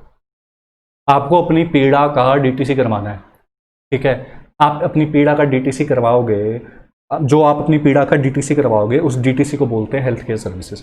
पीड़ा का DTC करना इज हेल्थ केयर सर्विसेज। आप इन हेल्थ केयर सर्विसेज के लिए किसी हॉस्पिटल, क्लिनिक, नर्सिंग होम में जाओगे, उसको हमने नाम दे दिया क्लिनिकल इस्टेब्लिशमेंट। और अगर कोई क्लिनिकल इस्टेब्लिशमेंट कोई हेल्थ केयर सर्विस प्रोवाइड कर रहा है तो वो हेल्थ केयर सर्विस एग्जेम्प्ट है। ठीक है, हेल्थ केयर सर्विस क्या है? पीड़ा का DTC। और क्लिनिकल इस्टेब्लिशमेंट क्या है? Hospital, nursing home, clinic. एक चौथा पॉइंट है, बता रहा हूँ क्या है। तो वो हेल्थ केयर सर्विस जो क्लिनिकल इस्टेब्लिशमेंट प्रोवाइड कर रहा है वो हेल्थ केयर सर्विस एग्जेम्प्ट है एंट्री नंबर 74 में। साइड में कैसे जाता है? हाँ, ये देख लो। हाँ सॉरी, कहाँ है? अच्छा, ये ऊपर लिखा हुआ है ये 74 में, ये यहाँ पर ही लिखा हुआ। ठीक है, 74 में एग्जेम्प्ट है। अच्छा, अब आप इतना समझ गए। अच्छा, अब आप ये सोचो कि आपको कोई तकलीफ़ हुई, आपको ज़्यादा तकलीफ़ हुई और आपको हॉस्पिटल जाना है और आप खुद नहीं जा पा रहे, आपको एम्बुलेंस की ज़रूरत है। आपने हॉस्पिटल में फ़ोन किया, उन्होंने उनको बोला कि सर एम्बुलेंस भेज दो। ठीक है, उन्होंने एम्बुलेंस भेज दी। अब इस एम्बुलेंस के लिए भी तो वो आपका जो फाइनल बिल, आप गए, आप एडमिट हुए, आपका एक फाइनल बिल बन के आया, उसमें एम्बुलेंस के चार्जेस भी तो करेगा, वो मार्क डालेगा ना उसमें। क्या वो एम्बुलेंस के चार्जेस एग्जेम्प्ट हैं या टैक्सेबल हैं? वो भी एग्जेम्प्ट है, वो भी हेल्थ केयर सर्विस का पार्ट है। देखो, हेल्थ केयर सर्विस में पीड़ा का DTC और ट्रांसपोर्टेशन ऑफ पेशेंट दोनों आ रहे हैं। बट सर दूसरा केस, एम्बुलेंस मैंने हॉस्पिटल से नहीं मंगवाई, प्राइवेट एम्बुलेंस वाला था, वो मुझे और कोई सर्विस नहीं दे रहा, वो मेरी पीड़ा का DTC नहीं कर रहा। ठीक है, वो क्या कर रहा है? मेरे को घर से उठा के हॉस्पिटल छोड़ रहा है बस। तो क्या वो ट्रांसपोर्टेशन ऑफ पेशेंट भी एग्जेम्प्ट है? हाँ जी, एग्जेम्प्ट है। कहाँ लिखा हुआ है? एम्बुलेंस 74 में लिखा हुआ है। अगर वो हॉस्पिटल प्रोवाइड कर रहा है, आपको कोई क्लिनिकल इस्टेब्लिशमेंट अगर आपको एम्बुलेंस प्रोवाइड कर रहा है तो वो भी एग्जेम्प्ट है। अगर आपको कोई प्राइवेट एम्बुलेंस वाला एम्बुलेंस सर्विस प्रोवाइड कर रहा है तो वो भी एग्जेम्प्ट है। ये तो डायरेक्ट लिखी हुई है 74B वाली, 74A वाली डायरेक्ट नहीं लिखी हुई। इसको हेल्थ केयर सर्विस की डेफिनेशन में डाल रखा है और बोल रखा है कि हेल्थ केयर सर्विसेज एग्जेम्प्ट है, तो ये भी तो एग्जेम्प्ट हो गई। ठीक है। अच्छा, एक बीच में छोटी सी बात और क्लियर करता हूँ, फिर से इस फ्लो को दोबारा बाद में बोलूँगा। अब मेरा सिर देखो, देख लिया, आ गया समझ क्या बोलना चाह रहा हूँ, ठीक है। अब भैया मेरा दिल किया कि यार चल ट्रांसप्लांट करवाते हैं। डॉक्टर के पास गए, डॉक्टर के पास जाके मैंने बोला सर ट्रांसप्लांट करा दो, बढ़िया MS धोनी के जैसे पुराने बाल थे ना वैसे लगा दो। उसने लगा दिया, उसने बिल बनाया और वो बिल बना के कहता है कि ये लो जी GST लगा दिया उसने। तो मैंने कहा भाई हेल्थ केयर सर्विस है। मैंने कहा किस बात की? कहता है यार मेरे को पीड़ा थी, मेरे को इतनी तकलीफ होती थी, मेरे सिर पे बाल नहीं है, पीड़ा थी मेरे को, मैंने उसका ट्रीटमेंट करवाया है। कहते भाई हेयर ट्रांसप्लांट नहीं है, हेल्थ केयर सर्विस। सरकार कहती है ये कोई पीड़ा नहीं है तुम्हारी, ये तुम अपने शौक में बाल उड़ गए, बाल उड़ रहे थे, जो प्रॉब्लम थी उसका इलाज करवाने जाओ, वो है पीड़ा आपकी, वो हम समझ सकते हैं, हो सकता है कि कोई प्रॉब्लम हो, लेकिन अब बाल उड़ गए ट्रांसप्लांट करवा रहे हो, वो नहीं है, वो हेल्थ केयर सर्विस नहीं ले रहे आप, उसमें तो GST लगाएंगे, मैं से थोड़ी ना, ठीक है। अच्छा, मेरा दिल किया यार ऐसा करता हूँ, ये जो अनुष्का शर्मा ने करवाया था, ये होंठ ना थोड़ा सा बड़ा करवा देता हूँ, प्लास्टिक सर्जरी, क्या वो भी टैक्स, क्या वो भी एग्जाम्प्ट है? नहीं, वो भी एग्जाम्प्ट नहीं है। हेल्थ केयर सर्विस से हेयर ट्रांसप्लांट, ये कॉस्मेटिक प्लास्टिक सर्जरीज, ये सब एग्जाम्प्ट करवा रहे, ये सब हटा रखी हैं हेल्थ केयर सर्विस की डेफिनेशन से, और इसीलिए ये टैक्सेबल है भाई। हाँ, लेकिन अब कोई जल गया, उसकी भी प्लास्टिक सर्जरी होती है, किसी का चेहरा जल गया, उसकी प्लास्टिक सर्जरी हुई, वो प्लास्टिक सर्जरी एग्जाम्प्ट है। क्यों? क्योंकि वो फिर डिफॉर्मिटी में आ गई, ठीक है, समझ गए? अच्छा, छोटी सी बात थी। अच्छा सर मैं बीमार हुआ, हेयर ट्रांसप्लांट वगैरह कराना तो टैक्सेबल है, मैंने एम्बुलेंस बुलाई, एग्जाम्प्ट है, चाहे प्राइवेट मंगाऊँ चाहे हॉस्पिटल से मंगाऊँ, मैंने डॉक्टर के पास जाके हेल्थ केयर सर्विस ली। अब हेल्थ केयर सर्विस क्या कह रही है? पहले मैं डॉक्टर के पास गया, डॉक्टर ने मुझे बोला भाई साहब जाके टेस्ट करवा के आओ, आपको खांसी बहुत आ रही है, आपको हो सकता है कोरोना हो, आप ना ये लैब में जाओ टेस्ट करवाओ, ठीक है, या फिर आप ना ब्लड का टेस्ट करवाओ, आजकल डेंगू बड़ा फैल रहा है, ठीक है, या फिर आपके हो सकता है कि कोई मानसिक कोई प्रॉब्लम हो, आप ऐसा करो MRI करवा लो, ठीक है, या ECG करवा लो। आप ये लाल पैथ लैब में जाके ये सारे टेस्ट आप करवा के आओ। अब सवाल, क्या जो लाल पैथ लैब हमारे से जो चार्जेस करे, हमसे जो चार्ज करेगा पैसे, क्या वो भी GST टैक्सेबल होंगे या GST एग्जाम्प्ट होंगे? वो भी GST एग्जाम्प्ट होंगे। क्यों? क्योंकि इन्होंने क्लिनिकल इस्टेब्लिशमेंट की डेफिनेशन में चौथा पॉइंट डाल दिया, एनी प्लेस ऑफ डायग्नोस्टिक और इन्वेस्टिगेटिव सर्विसेज, यानी कि लैब। और क्लिनिकल इस्टेब्लिशमेंट अगर कोई हेल्थ केयर सर्विस दे रहा है, अब क्लिनिकल इस्टेब्लिशमेंट यानी कि लैब कौन सी हेल्थ केयर सर्विस दे रहा है? डायग्नोसिस की, तो वो सर्विस भी एग्जाम्प्ट है, ठीक है। अच्छा, आपने टेस्ट करवा लिया, आप रिपोर्ट ले आए, डॉक्टर ने बोला एडमिट करना पड़ेगा, एडमिट कर लिया जी, आपको अपना एक प्राइवेट AC रूम दे दिया, अब वो रूम के लिए चार्ज करेगा, वो रूम के चार्जेस एग्जाम्प्ट है। एंट्री नंबर 74 ही चल रही है अभी, ठीक है। अब वो आप रूम में एडमिट हो, आपको पेशेंट को खाना प्रोवाइड किया गया, क्या वो सर्विस, वो क्योंकि हेल्थ केयर सर्विस वो कॉम्पोजिट सप्लाई बन गई, वो हेल्थ केयर सर्विस का एक ही बिल बनाएगा जिसमें रूम के चार्जेस भी होंगे, जिसमें एम्बुलेंस के चार्जेस भी होंगे, टेस्टिंग अगर उस हॉस्पिटल में होगी तो वो टेस्टिंग के चार्जेस भी होंगे, उसी में दवाइयों के चार्जेस भी होंगे, उसी में फूड के चार्जेस भी होंगे, कॉम्पोजिट सप्लाई सर्विस बन गई हेल्थ केयर सर्विस, वो पूरी की पूरी एक्सेप्ट है, ठीक है। हाँ, लेकिन अगर हॉस्पिटल के, अब देखो हॉस्पिटल के कैंटीन से पेशेंट के लिए खाना आया, एग्जाम्प्ट है क्योंकि हेल्थ केयर सर्विस है। हॉस्पिटल के कैंटीन से अटेंडेंट ने जाके खाना खाया, या अटेंडेंट के लिए खाना आया, या कोई तीसरा बंदा बाहर से कोई बंदा वैसे जा था, उसने कहा यार इस कैंटीन में ना, इस हॉस्पिटल कैंटीन में खाना बड़ा बढ़िया है, कड़ी चावल बड़े अच्छे मिलते हैं, तो चल कड़ी चावल खा के चलते हैं, तो उस कड़ी चावल पे टैक्स लगेगा, वो एग्जाम्प्ट नहीं है, वो तो टैक्सेबल है, ठीक है। इतना समझ आ गए? अब आपका इलाज हुआ, अभी तक सब कुछ एग्जाम्प्ट था, आपका इलाज होके आप ठीक होके घर आ गए, एम्बुलेंस की सर्विस ली, तो फिर वो एग्जाम्प्ट है, ठीक है। अब जो आपने, आपके ऊपर जो इंजेक्शन लगे, जो दवाइयाँ लगी, वो सारा बायोमेडिकल वेस्ट है, ठीक है। पट्टियाँ वट्टियाँ लगी, मान लो एक्सीडेंट हुआ था, कोई पट्टियाँ वट्टियाँ लगी, वो सारा बायोमेडिकल वेस्ट है, उसको वो हॉस्पिटल वाला ऐसे ही डस्टबिन में नहीं डाल सकता, उस वेस्ट को उन्हें ट्रीट करवाना पड़ता है, और ये ट्रीटमेंट करने के लिए स्पेशल एजेंसीज होती हैं, स्पेशल बिजनेसेस होते हैं जो इस बायो वेस्ट को ट्रीट करते हैं और फिर उसको डिस्पोज करते हैं। तो अब ये हॉस्पिटल को वो ट्रीट करने वाला बंदा जो सर्विस प्रोवाइड कर रहा है उसके लिए वो कुछ चार्जेस ले रहा है, और ये चार्जेस एग्जेम्प्ट है एंट्री नंबर 75 में, ठीक है। तो आपके बीमार, आपके पैदा होने से लेके आपके बीमार होने तक के, आपका जो ठीक होके घर आ गए, आपका जो वेस्ट बच गया उसको डिस्पोज करने तक की सारी सर्विसेज जो आपने ली वो सब एग्जेम्प्ट है।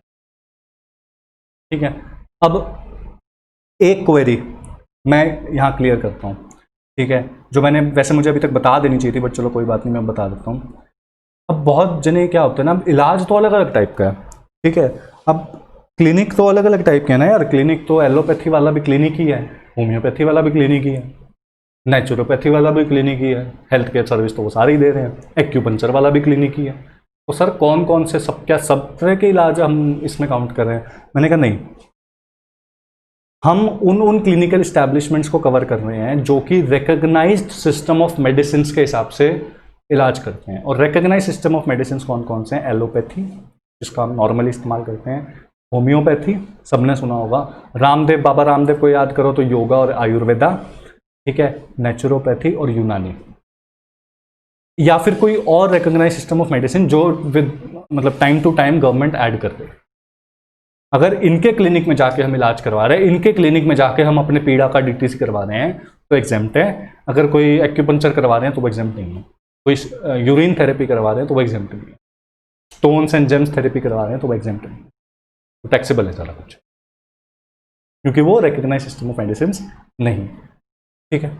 अच्छा, अब एक तो आपको ये पीड़ा हुई जो इनमें केसेस कवर हुए, एक हो सकता है कि आप नशेड़ी हो, आप नशा करते थे, ठीक है, आपकी दवाइयाँ तो चलो हेल्थ केयर में कवर हो गई, ठीक है, लेकिन अब आपकी रिहैबिलिटेशन करनी है, या फिर मानसिक तौर पर कोई प्रॉब्लम होगी, अब आपकी रिहैबिलिटेशन करनी है। अब ये रिहैबिलिटेशन की जो सर्विस है, कोई रिहैबिलिटेशन सेंटर है वो प्रोवाइड कर रहा है, ये भी एग्जेम्प्ट है एंट्री नंबर 74A में,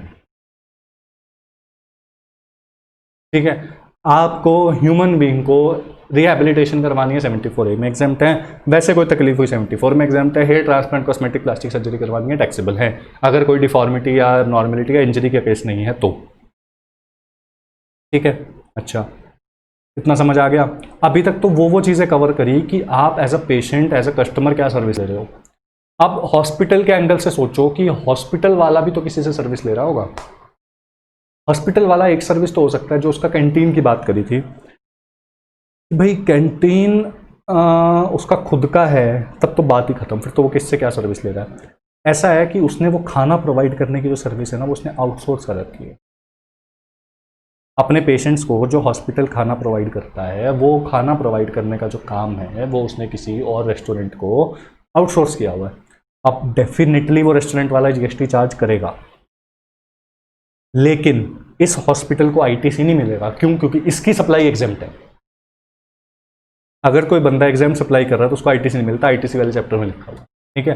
तो इसको अगर ऐसे आउटसोर्स अपना फूड की सर्विस आउटसोर्स करवा रहा है तो वो सर्विस टैक्सेबल है। ये तो जीएसटी पे करेगा उसको, लेकिन आगे रिकवर नहीं कर सकता है जीएसटी, क्योंकि इसकी सर्विस अब एग्जाम्प्ट है और इसको आईटीसी भी नहीं मिलेगा, ये अपनी कॉस्ट में ऐड कर लेगा। अच्छा, और कौन सी सर्विस? सर हॉस्पिटल में जो डॉक्टर्स हैं, वो नॉर्मली तो देखो, डॉक्टर जो है ना वो हॉस्पिटल का एम्प्लॉय होता है ना। अगर एम्प्लॉय है तो वो हॉस्पिटल को एम्प्लॉयमेंट सर्विस दे रहा है, और एम्प्लॉयमेंट सर्विसेज तो out of scope of supply है, शेड्यूल 3 है ना। तो वो तो चलो बात खत्म। लेकिन ऐसा नहीं है, कोई डॉक्टर है अपना, वैसे ही मेडिकल प्रैक्टिशनर टर्म यूज़ किया गया, मेडिकल प्रैक्टिशनर है वो बंदा, अपना फ्रीलांसर है, उससे हॉस्पिटल वाले फ़ोन करते हैं, कोई स्पेसिफिक कोई केस आता है तो, और वो बंदा जाता है। मान लो हार्ट रिलेटेड एक्सपर्ट है, उसने कोई सी हॉस्पिटल में नौकरी नहीं करी, उसने क्या करा, कई सारे हॉस्पिटल से कॉन्ट्रैक्ट करा, भाई आपके यहाँ पे कोई हार्ट पेशेंट आए, मैं आऊँगा, कंसल्टेंसी दूंगा, चार्जेस लूँगा, चला जाऊँगा, बात खत्म, ठीक है। अब ऐसा बंदा जो, अब ये तो हॉस्पिटल को सर्विस दे रहा है, हॉस्पिटल इसको कुछ पैसे दे रहा है, अब ये जो सर्विस है ये भी एग्जेम्प्ट है। आपकी एंट्री नंबर 74 में लिखा हुआ है services by clinical establishment, health care services by clinical establishment, health care services by medical practitioner. ये नहीं लिखा हुआ किसको दे रहे हैं, चाहे पेशेंट को दे रहा हो चाहे हॉस्पिटल को दे रहा हो, मेडिकल प्रैक्टिशनर की सर्विसेज, हेल्थ केयर सर्विसेज अगर वो दे रहा है तो वो एग्जेक्ट, ठीक है। नर्स हॉस्पिटल के एम्प्लॉई है तो employment service out of scope, ठीक है। आपने एज अ पेशेंट नर्स को, पर्सनली नर्स को रख लिया, ठीक है, या फिर नर्स भी फ्रीलांसर है, ऐसा करती है, एक दिन एक हॉस्पिटल में जाके सर्विस देती है, 2 दिन फिर दूसरे में जाके देती है, ठीक है, और चार्जेस ले रही है अपने कुछ। अब ये नर्स की सर्विस, अगर ये जीएसटी, ऑब्वियसली अब ये सारी चीज़ें आपको देखनी है कि इनकी टर्नओवर लिमिट क्रॉस हो रही है।